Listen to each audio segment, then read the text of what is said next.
1959 সালের ফেব্রুয়ারি মাস। এখনো পাহাড় আরোহীদের কাছে এটি একটি বিভীষিকাময় মাস। এমন এক দুর্ঘটনা ঘটেছিল যার কথা মনে পড়লে আজও মানুষ আঁতকে ওঠে।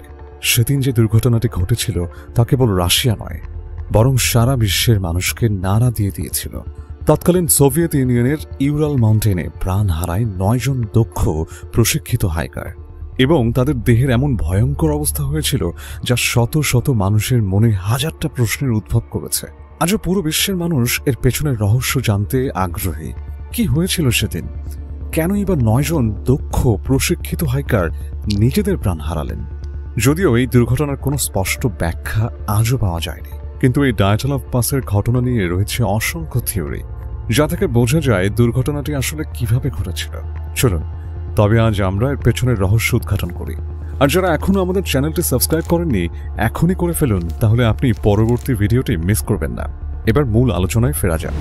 1959 সালের জানুয়ারি মাসে ইউরাল পলিটেকনিক্যাল ইনস্টিটিউটের একদল দক্ষ হাইকার উত্তর ইউরাল মাউন্টেনে একটি স্কি এক্সপেডিশনের জন্য ইউপিআই স্পোর্টস ক্লাবের কাছে আবেদন করে এবং অনুমতিও পেয়ে যায়।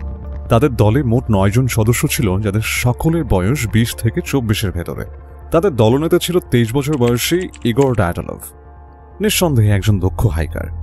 দলের প্রায় সবারই পাহাড় চড়ায় বেশ ভালো পারদর্শিতা ছিল।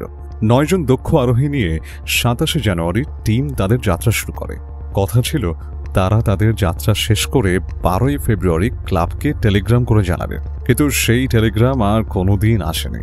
12 তারিখে হাইকারদের খবর আসার কথা থাকলেও যখন সেটা এলো না, ক্লাব প্রেসিডেন্ট সেটাকে খুব বেশি গুরুত্ব দিলেন না।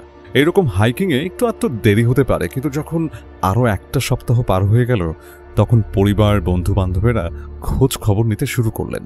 পরিবারের লোকজন সোভিয়েত পার্টি অফিসে আবেদন জানালো টিমকে খুঁজে বের করার জন্য। প্রথমে ভলান্টিয়ার সার্চ টিম গঠন করে ডায়াটলভদের খোঁজা শুরু করে এবং এক পর্যায়ে মিলিটারি খোঁজে নামে। 26 ফেব্রুয়ারি সার্চ টিম তাদের তাঁবু খুঁজে পায়। তাঁবুটা মোটামুটি অর্ধেক ছিল বরফের নিচে আর ভাঙাচোরা অবস্থায়। তাঁবুর এক অংশে ছিল ছেঁড়া।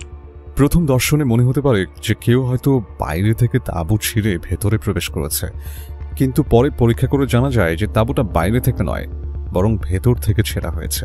তাঁবুতে থাকা লোকজন ভেতরে থেকে তাঁবু ছিঁড়ে বের হয়ে এসেছে।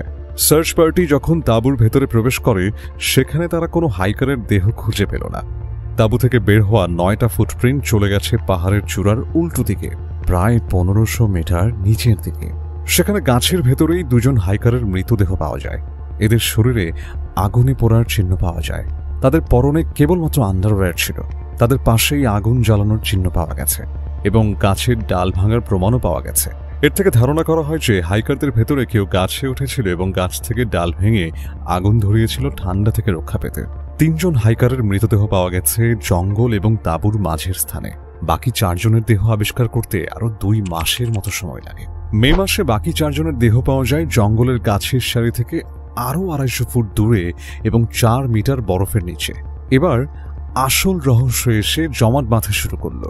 9টা মৃতদেহ পরীক্ষা করে দেখা যায় যে এদের ভেতরে 6 জন মারা গেছেন হাইপোথার্মিয়ায়। প্রবল ঠান্ডায় কোনো প্রকার জামা কাপড় ছাড়া বাইরে বের হলে এমনভাবে মারা যাওয়াটা স্বাভাবিক, কিন্তু বাকি 3 জনের বেলাতে দেখা যায় এদের শরীরে আঘাতের চিহ্ন রয়েছে। বিশেষ করে যাদের 2 মাস পরে খুঁজে পাওয়া গেছে, তাদের শরীর পরীক্ষা করে দেখা গেছে যে কারো মাথায় আঘাতের চিহ্ন, কারো ইন্টারনাল আঘাতের চিহ্ন রয়েছে। এমনকি একজনের চোখ এবং জিহ্বাও ছিল না। কি ভয়ঙ্কর মৃত্যু হয়েছে ভাবতে পারেন। তবে এই ধরনের মৃত্যুর কারণ কি? তারা যেখানে গিয়েছিল সেখানে আশেপাশে কোনো মানুষের চিহ্ন পর্যন্ত ছিল না। আর এটা তো বোঝাই যাচ্ছে যে কোনো সাধারণ মৃত্যু এমন হতে পারে না। তাহলে কি কেউ চক্রান্ত করে তাদের খুন করল, নাকি কোনো আশ্চর্য প্রাণীর আবির্ভাব হয়েছিল যে তাদের শরীর কেমন ছিন্ন ভিন্ন করেছে? কি হতে পারে? চলুন আরেকটু ঘেটে দেখি। সোভিয়েত সরকার আলাদাভাবে এই ঘটনার পেছনে টিম নিয়োগ করে এবং সবথেকে আশ্চর্যের ব্যাপার হচ্ছে স্বয়ং কেজিবি এসে হাজির হয়। এখানে অনেকেরই মনে সন্দেহ জাগে যে এই সাধারণ একটা মাউন্টেন ইনভেস্টিগেশনে কেজিবি কি করছে। অফিসিয়ালভাবে কিছুদিন পরে ইনভেস্টিগেশন বন্ধ করে দেওয়া হয় এই বলে যে আননোন ফোর্সের কারণে 9 জন মৃত্যু হয়েছে। পরিবারবর্গ এই রিপোর্টে সন্তোষ প্রকাশ করেন না। তারা বারবার আবেদন জানান প্রকৃত ঘটনা উদ্ঘাটনের জন্য। 2015 ও 2019 সালে রাশিয়ান সরকার আবারও কেসটা রিওপেন করে এবং ব্যাখ্যা প্রদান করে। তবে এখানেও কেবল এটাকে দুর্ঘটনা হিসেবেই বলা হয়। কেউ কেউ এখনো বিশ্বাস করে যে সত্যি ওখানে কোনো ভিন গ্রহের প্রাণী এসেছিল, কিংবা সরকারের কোনো গোপন পরীক্ষার বলি হয়েছে তারা।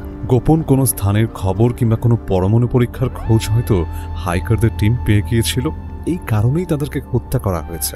ডায়াটলপাসের এই ঘটনা আজও অমীমাংসিত। জানা নেই কারোরই যে সেদিন কি হয়েছিল, আর কেনই বা এই 9 জন আরোহী তাদের প্রাণ হারালো।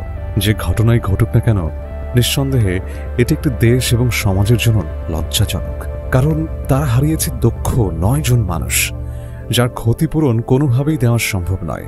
আজও পাহাড় আরোহীদের কাছে এটি এমন একটি দুর্ঘটনা যে তাদের মনে অনেক বছর ধরেই দাগ কেটে রেখেছে। আশা করি আজকের এই ভিডিও আপনাদের ভালো লেগেছে।